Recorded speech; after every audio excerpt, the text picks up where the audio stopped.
Video के अंदर एक वीडियो में इतना डिटेल में पढ़ाऊंगा ना, और जो चीज़ पढ़ाऊंगा एक चीज़ याद रखना, मैं आपको दिखा दे रहा हूँ फर्स्ट ऑफ ऑल कि मैं जो चीज़ आपको पढ़ाऊंगा, ठीक है, ये नोट्स आप देख लो सबसे पहले किस लेवल का है। ये 1 शॉर्ट वीडियो है और पूरा फिगर के माध्यम से समझाऊंगा, है ना, पूरे फिगर के माध्यम से हर चीज़ में आपको फिगर दिखाई देगा।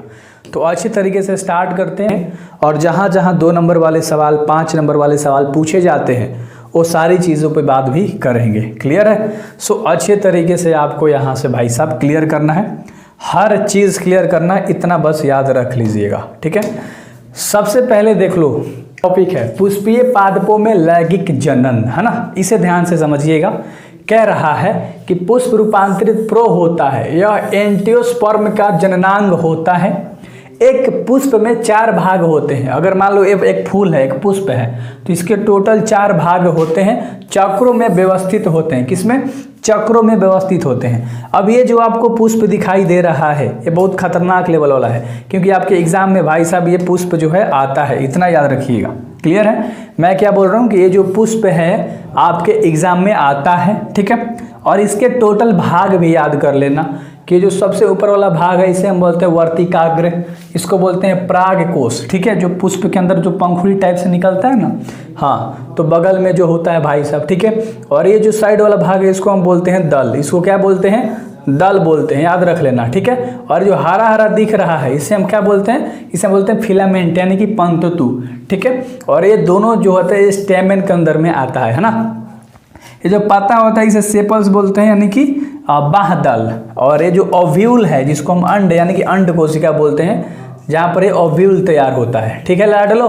सो बेहतर तरीके से सारी चीज़ें आपको दिख रही है कि ये जो भाग है जहाँ पर ये पुष्प बन रहा है, इसके अंदर में जहाँ ओव्यूल बनता है उसके बाहरी वाले पोर्शन को हम लोग बोलते हैं अंडाशय, जहाँ पर ओवरी तैयार होता है, ओवरी होता है, सॉरी ये, ठीक है। इसके अंदर में एक ओव्यूल यानी अंडा तैयार होता है, ठीक है। मतलब मान लो एक बच्चा जनन के लिए, क्लियर ना, एक अपने आप में क्या निकाल रहा है, एक पार्ट अपना निकाल रहा है, तो उस तरह से आपको याद रखनी है, ठीक है।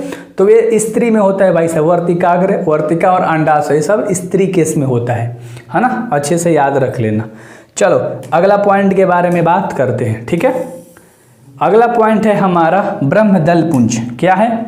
अगला पॉइंट है ब्रह्मदल पुंज, जिसको हम बोलते हैं सेपल्स। क्या बोलते हैं? सेपल्स बोलते हैं। जैसे यह पुष्प का सबसे बाहरी चक्र होता है, इनका रंग हरा होता है ना। ये क्या कह रहा है? बाहरी वाला चक्र होता है, देखो ये बाहरी वाला चक्र है ना, ये जो आपको दिखता है ना पंखुड़ी जैसा पत्ता, छोटा छोटा पत्ता, है ना, तो ये होता है सेपल्स, ठीक है, जिसको हम बोलते हैं ब्रह्मदल पुंज। क्लियर है?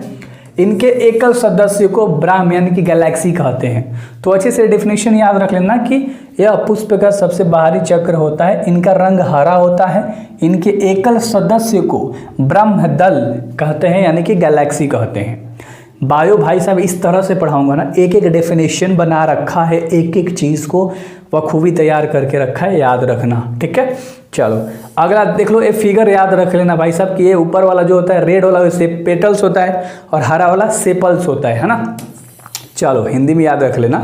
दल पुंज के बारे में बात करते हैं भाई साहब, वहीं जो मैंने आपको पेटल्स बताया था, ठीक है। चलो क्लियर है? सो ध्यान से देखिएगा लाडलो, आते हैं कलर चूज करके। दल पुंज के बारे में जानेंगे। यह पुष्प की रंगीन पंखुड़ियों का चक्र होता है। पुष्प के पंखुड़ी मैं दिखाता हूं जस्ट, इनके एकल सदस्य को दल यानी कि कोलोरा कहते हैं। दल दलल पुंज यानी पेटल्स तथा ब्रह्मदल पुंज सेपल्स पुष्प के सहायक अंग होते हैं। ये जो एक लाल वाला होता है भाई साहब, है ना, ये क्या होता है? ये हरा वाला होता है और ये लाल वाला होता है, ऊपर फूल के अंदर बताया था ना। हाँ, अब नीचे देख लो, ये जो पूरा बाहरी वाला है यही तो हमारा होता है ना भाई साहब, है ना। अभी क्या बता रहा था? पेटल्स। क्या बता रहा था लाडलू? पेटल्स। चलो आगे हम लोग देखेंगे जयांग। क्या देखेंगे? जयांग देखेंगे, और इसको बेहतर तरीके से आपको बताऊंगा। फिगर देख लो सबसे पहले, तो ये आपका जयांग का फिगर दे रखा है, ठीक है, जिसको हम बोलते हैं कार्पेलस। कह रहा है यह पुष्प का मादा जननांग होता है, मेल रिप्रोडक्टिव ऑर्गेन्स होता है जहाँ से, है ना। चलो इसके एकल सदस्य को हम लोग क्या कहते हैं? गाइनोसियम कहते हैं। क्लियर है? हिंदी में भी सेम उसी तरह से लिखाएगा। क्लियर है? अब देख लो फिगर समझो। सबसे पहले आपको फिगर ही ज़्यादा समझना है, आप तो देख के ही रट सकते हो डेफिनेशन, क्यों? चलो यहाँ देखो ये जो पुष्प आपको दिख रहा है, मैंने बताया था ना कि इधर वाला जो होता है कार्पेल पूरा पार्टी होता है, जैसे कि स्टिग्मा है, स्टाइल है, पोलन ट्यूब है, ओवरी है, ओव्यूल है, क्या होता है ऊपर हिंदी में बताया था, ये इंग्लिश में है। क्लियर है, तो कोई दिक्कत वाली बात नहीं है। आगे बढ़ते हैं भाई साहब, एक एक चीज़ को बनाने में एकदम अथांग वाली मेहनत लगी है ना, बहुत खतरनाक लेवल वाली। और भाई साहब देख लो अच्छे तरीके से और पढ़ाई करो बायो बेहतर तरीके से, मैं हूँ हर चीज़ बेहतर तरीके से कराऊंगा। ठीक है, कह रहा है कि पुमांग क्या होता है, एंड्रोसियम। ठीक है, यह पुष्प का नर जननांग होता है, फीमेल रिप्रोडक्टिव सिस्टम होता है, यानी कि औरत वाली। ठीक है, इसके एकल को पुंकेसर कहते हैं, यानी कि स्टेमेंस कहते हैं। क्लियर है, क्लियर है ना। चलो, सो आपको अच्छे तरीके से सारी चीज़ें पता लग रही हैं और फिगर भी दे रखा है, उसमें पार्ट दे रखा है, आप देख सकते हो कैसा होता है पुमांग, है ना। पॉइंट ध्यान से देखना, उसी का पॉइंट है। पुमांग यानी स्टेमेन तथा जाइंग यानी कि जिसको बोलते हैं गाइनोशियम, पुष्प के जननांग हैं, जिसे हम इंग्लिश में रिप्रोडक्टिव ऑर्गन कहते हैं। तो हिंदी में कह सकते हो पुमांग जायांग पुष्प के जननांग अंग होते हैं। पुष्प की खेती करना, अगर आप पुष्प की खेती करोगे तो उसे हम लोग क्या बोलते हैं, फ्लोरिकल्चर। क्या बोलते हैं, फ्लोरिकल्चर कहते हैं। ऑब्जेक्टिव में पूछेगा, 1 नंबर में तुम्हारे को पूछेगा एग्जाम में, है ना, कि अगर तुम फूल की खेती कर रहे हो या पुष्प की खेती करने को हम लोग क्या बोलते हैं, फ्लोरिकल्चर। क्लियर है। अगला देख लो भाई साहब, पुंकेसर की रचना, है ना, पुंकेसर का बनावट कैसा होता है। पुंकेसर के 3 भाग होते हैं। सबसे पहला परागकोश, दूसरा योजी और दूसरा पुतंतु। क्या होता है, पुतंतु, है ना। चलो, तो सबसे पहले परागकोश की संरचना हम लोग देखेंगे, एक एक पार्ट करके बेहतर तरीके से देखेंगे। तो सबसे पहला पार्ट है परागकोश। सबसे पहला पार्ट क्या है, परागकोश है। क्या कह रहा है, परागकोश की संरचना यानी स्ट्रक्चर ऑफ एथर। कह रहा है कि परागकोश पुंकेसर का ऊपरी फूला हुआ भाग होता है। ऊपर वाला भाग है जो फूला हुआ दिख रहा है ना आपको, ये ऊपर वाला भाग जो फूला वाला भाग होता है। परागकोश द्विपालिका मतलब चतुष्कोष्ठीय होता है भाई साहब। कैसा, चतुष्कोष्ठीय। ठीक है, तो ये जो दिख रहा है, सॉरी ये नहीं एलवा, चतुष्कोष्ठीय, ये जो दिख रहा है ना एलवा भाग होता है तुम्हारा। ये क्या होता है, परागकोश होता है, ये ऊपर वाला भाग नहीं होता। ठीक है, सॉरी मिस्टेक से जल्दी में। चलो, तो ये एलवा भाग तुम्हारा क्या होता है लाडलो, बताओ। ये तुम्हारा भाग क्या होता है, परागकोश होता है। क्लियर है। आगे छोटा सा पॉइंट है, तो फिगर के साथ ही हम लोग करेंगे, टेंशन मत लो। देखो ध्यान से, यहाँ पर दे रखा है, कह रहा है कि यानी कि परागकोश 2 पालियों में बटा होता है। कितने, 2 पालियों में, एगो एंथर और एगो फिलामेंट्स, तथा प्रत्येक पाली 2 कोष्ठकों में बटी हुई होती है। लंबवतः खांच प्रवाह को दोनों पालियों को अलग करते हुए तंतु तक जाता है। तो ये आपको याद करने की जरूरत नहीं है, मैंने आपको समझाने के लिए लिखा है। क्लियर तरीके से भाई साहब, 2 भागों में ये बढ़ जाता है, बस इतना याद रख लेना। और अगला कह रहा है कि परागकोश के प्रत्येक कोष्ठकों में लघु बीजाणु धानियाँ पाई जाती हैं, है ना। और सबसे पहला लघु बीजाणु धानियाँ होती क्या है, लघु बीजाणु धानी होता क्या है, देखो इसको हम लोग अच्छे तरीके से जानते हैं। यहाँ पर दे रखा है, लघु बीजाणु धानी एक थैली है जिसमें लघु बीजाणु का निर्माण होता है, जिसमें प्राग मातृकोशिका या लघु बीजाणु मातृकोशिका पाई जाती है। ये दिख रहा है ना बेहतर तरीके से भाई साहब। फिगर थोड़ा फट रहा है क्योंकि गूगल से उठा रखा है, तुम समझ रहे हो इस तरह से कितना मेहनत लगता है सब बनाने में। इन लघु बीजाणु मातृकोशिकाओं के द्वारा प्राग कणों का निर्माण होता है। प्राग कणों का निर्माण होता है, छोटे छोटे, है ना, आपको दिख ही रहा है। चलो आगे देख लो, लघु बीजाणु धानी की संरचना में 4 कह रहा है विभितियाँ होती हैं। जैसे सबसे पहला होता है ब्राह्म त्वचा, जिसको एपिडर्मिक बोलते हैं इंग्लिश में। यह सबसे बाहरी परत है जो लघु बीजाणु धानी की सुरक्षा का कार्य करता है ना। मान लो इसके अंदर कोई भी स्टोमाटा हो सकता है ना।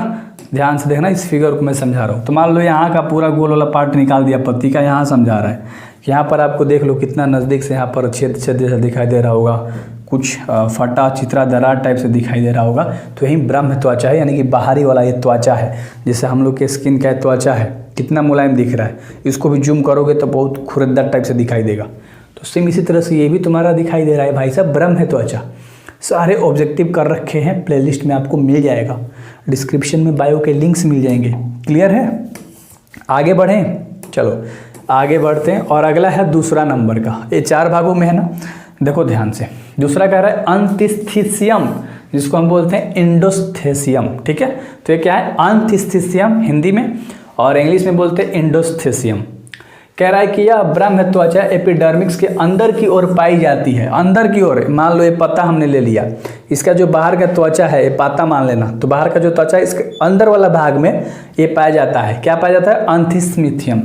यह सुरक्षा तथा पराग कोश के स्फुटन का कार्य करता है। याद रहेगा ना किसका काम करता है, बिल्कुल।